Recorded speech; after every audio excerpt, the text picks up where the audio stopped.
Okay, எல்லோரும் group 2 எக்ஸாமுக்கு நல்லா படிச்சுட்டுப்பீங்க. படிங்க, நல்லா படிங்க. இந்த வாரத்தில் நான் என்னென்ன படிக்க போகிறேன்னா, 6th தமிழ் வந்து ஒரு இயல் மட்டும், அதாவது அட்டை டு அட்டை ஃபுல்லாக படிச்சிடுறேன். ஒரு வார்த்தைகள் விடாமல் முடிஞ்ச வரைக்கும் எல்லாமே கம்ப்ளீட்டாக கவர் பண்ணி புக் பேக்கு, அப்புறம் புக்கு வரி டு வரி படிக்கிற அளவுக்கு நல்லா தெளிவாக பொறுமையாக படிச்சுக்கிறேன்.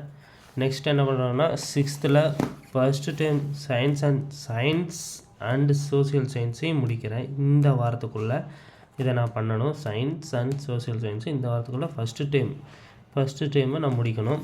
நெக்ஸ்ட்டு 10th புக்கு பொறுத்த வரைக்கும் கான்ஸ்டியூஷன், அதாவது பொலிட்டி பகுதியில் வந்து 1, 2, 3 இந்த 3ஐயும் முடிச்சிடணும். இந்திய அரசியலமைப்பு, மத்திய அரசு, மாநில அரசு இந்த 3ஐயும் இந்த வாரத்தில் முடிக்கணும். அதுபோக மேக்ஸில் LCM and HCF current affairs பொறுத்த வரைக்கும் ஜனவரி 2024 நான் பொறுமையாக படிக்க போகிறேன். ஏன்னா நான் ஒரு குரூப் 4 தான் எழுத முடியும். ஸோ எனக்கு எய்ம் பார்த்திங்கன்னா ஒரு விஓஓ. நான் அதுக்கேற்ற மாதிரி ப்ரிப்ரேஷன் பண்ணிட்டுருக்கிறேன்.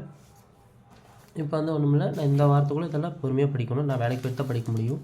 அதனால் வந்து நான் சின்ன எனக்கு ஏற்ற மாதிரி எளிமையாக ஒரு ஷெட்யூலை போட்டுக்கிட்டேன். இந்த வாரத்தில் நான் இதெல்லாம் முடிச்சுட்டு படிக்கும்போது நான் என்னென்ன பண்ண போகிறேன்னா, ஒரு நோட்டில் இதில் இப்போ பார்த்திங்கன்னா இதில் ஏகப்பட்ட இயர்ஸ் அண்டு சொல்லப்போனால் இந்த நம்பர்ஸ் எல்லாம் வருது பார்த்திங்களா, இதையெல்லாம் தனியாக ஒரு நோட்டில் எழுதி வச்சுக்குவேன்.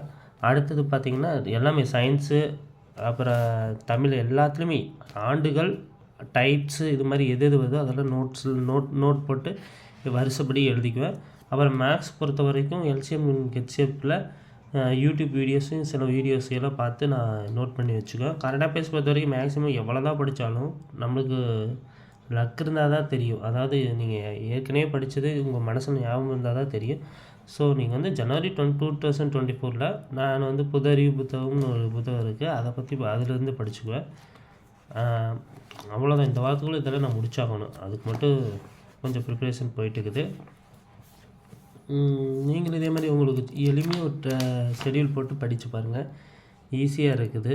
அதே மாதிரி ரொம்ப ரொம்ப பெருசாகலாம் போடாதீங்க, சிம்பிளாக போட்டுக்கோங்க. இப்போ குரூப் 2 எக்ஸாம் நல்லா படிங்க. அதே மாதிரி குரூப் 4 75,000 போஸ்ட் நிரப்புறதா சொல்லியிருக்காங்க. அதில் குரூப் 4 கண்டிப்பாக இருக்க தான் போகுது, அடுத்த வருஷம் வரப்போகுது. ஸோ இப்போ இருந்தே ஆரம்பிங்க. கம்பல்சரி ஜிகேக்கு அதிக அளவு முக்கியத்துவம் கொடுத்து படிங்க. ஏன்னா ஜிகேயில் தான் நம்ம தோல்வி அடைகிற அதிகமாக. தமிழில் வந்து இப்போ நானே பார்த்திங்கன்னா 90க்கு மேலே வருது. இருந்தாலும் ஜிகேயில் வந்து எனக்கு ரொம்ப குறையுது. ஸோ நான் வந்து இந்த தடவை வந்து ஜிகே வந்து கம்பல்சரி ஃபுல் அண்ட் ஃபுல் முடிக்கிறதா சிலபஸ் கம்ப்ளீஷன் பண்ணுறதுக்காக நான் படிக்கிறேன்.